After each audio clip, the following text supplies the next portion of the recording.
Hello everyone, कैसे हो सभी। आई होप सभी अच्छे होंगे। देखो, इस पर्टिकुलर वीडियो में अपने डिस्कस करेंगे CSR नेट का जो एग्ज़ाम हुआ था जुलाई में, उसका रिजल्ट है वो आ चुका है। कैसे रिजल्ट चेक करना है, देखो अभी कट ऑफ के बारे में उन्होंने कुछ भी नहीं बताया, जस्ट रिजल्ट डिक्लेयर किया और जिनका जिनका सिलेक्शन हुआ है उनकी कंप्लीट एक लिस्ट दे दी गई है। देखो, CSR नेट सर्च करोगे गूगल पे, यहाँ पे तुम्हें नेशनल टेस्टिंग एजेंसी और ये दिखाई देगा। यहाँ तुम्हें देखना है CSR HRDG, इनकी वेबसाइट पे, ऑफिशियल वेबसाइट पे देखना है, स्वच्छता पखवाड़ा अभियान, यहाँ पे देखना है, ठीक है।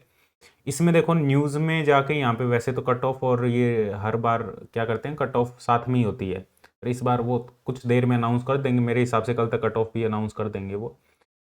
तो ये PDF कंप्लीट मिल जाएगी। देखो, इसमें 3 टाइप की कैटेगरी है। कैटेगरी फर्स्ट, जिसमें सिर्फ JRF क्वालिफाइड हुए हैं। JRF जिनका क्वालिफिकेशन है वो असिस्टेंट प्रोफेसर के लिए भी एलिजिबल है और PhD के लिए तो है ही, JRF है तो, है ना। तो JRF जिनका नेट कैटेगरी में हुआ है JRF का, तो इस जो फर्स्ट कैटेगरी में है वो यहाँ पे देख सकते हैं।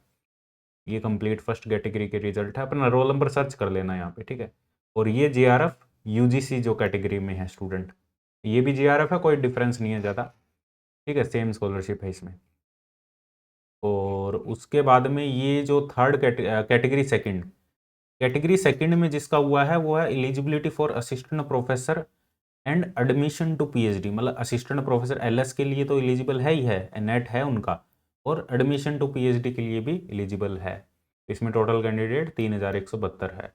तो ये कैटेगरी जिसमें रैंक भी गिवन है, तो ये वाली कैटेगरी है ना, इसको देख लेना। और ये जो फाइनल कैटेगरी है, category third, eligible for admission to PhD only. मतलब अब जो PhD एडमिशन होंगे, जो सेंट्रल यूनिवर्सिटीज़ और डिफरेंट यूनिवर्सिटीज़ है जो डायरेक्ट एडमिशन लेती है PhD के, तो वो इसके बेसिस पर अब एडमिशन लेगी, है ना। इसमें लगभग 10,000 क्वालिफाइड है। 10,000 क्वालिफाइड है, इसका मतलब 3-3 हज़ार तो JRF और रैंक, 3-4 हज़ार तो वो गए टोटल। मान लो 2 लाख स्टूडेंट अपीयर होते हैं, तो 2 लाख में से लगभग इन्होंने 3-4 हज़ार तो JRF और वो निकाल दो नेट वाले, और 10,000 इन्होंने ये रखे हैं। मतलब टोटल 13-14 हज़ार स्टूडेंट इन्होंने रख लिए टोटल। मतलब 10,000 इनमें से 11,000 स्टूडेंट तो वही है जिनको सिर्फ PhD के लिए एलिजिबल किया है। इसका क्या क्राइटेरिया इन्होंने किस बेसिस पे किया है वो तो यही जाने, ठीक है। यूनिवर्सिटी की अलग अलग इन्होंने रैंकिंग वो देखी होगी, यूनिवर्सिटीज़ में कितनी कितनी सीट्स अवेलेबल है, उसके बेसिस पे दे दिया होगा कुछ भी, है ना। तो इसमें कोई रैंकिंग वगैरह नहीं है, इसमें ये डायरेक्ट क्वालिफिकेशन है ना, तो वो PhD के लिए एलिजिबल है ना, PhD कर सकते हैं वो। और बाकी इंस्टीट्यूट की जो भी स्कॉलरशिप होती है वो थोड़ा बहुत स्टाइपेंड होता है इस कैटेगरी में, इसमें ज़्यादा नहीं होगा।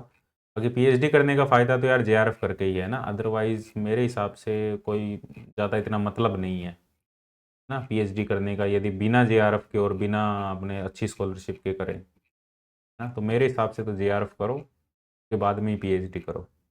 हाँ, बाकी कट ऑफ के बारे में उन्होंने कुछ भी नहीं बताया, स्कोर कार्ड में भी अपडेट हो जाएगा जल्दी।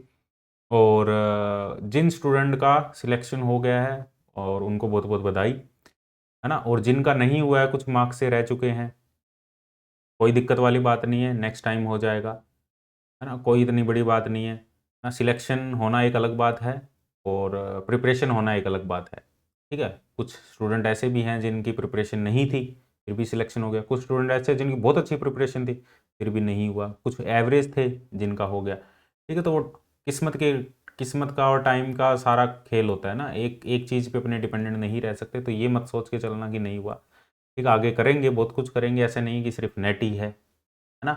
और ऐसा भी नहीं है कि किसी चीज़ में नहीं हुआ तो उसको छोड़ दें, है ना। जब तक टाइम है जब तक लगे रहो। पर ये भी मैं कहूँगा, सिर्फ नेट को ही ये मत समझना कि नेट करते ही मेरी लाइफ सेट हो जाएगी, इतना मत समझ के चलना ना। रियलिटी यही है कि सिर्फ ये मत समझना कि नेट होते ही JRF होते ही लाइफ सेट हो जाएगी, ऐसे मत समझ के चलना। तो ये नहीं समझोगे तो हमेशा फ़ायदे में रहोगे, ठीक है। ऐसे समझ के चलोगे कि नेट होते ही बस मेरी लाइफ सेट है, तो बहुत ज़्यादा नुकसान में हो, ठीक है। और आगे जो प्रिपेयर कर रहे हैं दिसंबर एग्जाम के लिए, ऑलरेडी हमारे स्कोर बूस्टर बैच चल रहे हैं। नए बैच हमारे 1 नवंबर से आने वाला है, उसका ऑलरेडी इन्फॉर्मेशन मिल जाएगी। टेस्ट सीरीज मैं कल तक लॉन्च कर दूंगा कंप्लीट, है ना, जो भी दिसंबर एग्जाम के लिए टेस्ट सीरीज होगी, तो वो कंप्लीट तुम्हारी कल तक लॉन्च हो जाएगी। और स्कोर बूस्टर बैच चल रहा है, ऐप डाउनलोड कर लो, विंडो ऐप अवेलेबल है, ऐप भी नया आ गया कंप्लीट, ठीक है। वो सारी बात की बातें हैं, डिस्क्रिप्शन में सारे लिंक मिल जाएंगे तुम, ठीक है। और कट ऑफ आ जाएगी, बहुत जल्दी कट ऑफ आ जाएगी, और तुम्हारे जो स्कोर कार्ड है उसमें भी वो अपडेट हो जाएगा, रैंक वगैरह सब कुछ, ठीक है। तो आई होप सारी बातें समझ में आई हो। तो कोई टेंशन लेने वाली बात नहीं है ना, जिनका नहीं हुआ, लिस्ट में नाम नहीं है, कोई टेंशन वाली बात नहीं है। लिस्ट में तो नाम आ ही गया होगा, देखो 10,000 तो इन्होंने सीधे ही दे दी। तो एक बार तो थोड़ी सी खुशी तो मिली होगी, लिस्ट में नाम तो आ गया, चलो। तो ये एक बात की खुशी है। पर कोई दिक्कत नहीं, जिसका इसमें भी नहीं आया है उनको उनको ज़्यादा थोड़े गम रहा होगा ना, उनको ज़्यादा थोड़ा सा, कि जिसका मतलब 10,000 में भी नहीं आ रहा, तो उनको तो भाई सोचने वाली बात है। भाई उन्होंने क्या प्रिपरेशन किया। तो ऐसे वो स्टूडेंट है जिन्होंने प्रिपरेशन की नहीं, है ना, जिनका 10,000 में भी नहीं आ रहा, मतलब 2 लाख में से 10,000 इन्होंने ले लिए डायरेक्ट। इसमें 2 लाख स्टूडेंट ही देते हैं, उसमें से फिजिक्स वाले तो लगभग 25,000 ही होते हैं।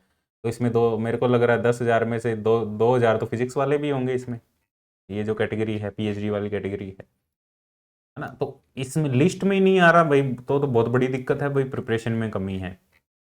और लिस्ट में नाम आ रहा है तो कोई दिक्कत नहीं, ऊपर भी चला जाएगा रोल नंबर। और जिनका नहीं आया भाई उन्हें बहुत ज़्यादा, या तो उन्होंने प्रिपरेशन की नहीं, या की तो वो अच्छे से प्रिपरेशन नहीं की।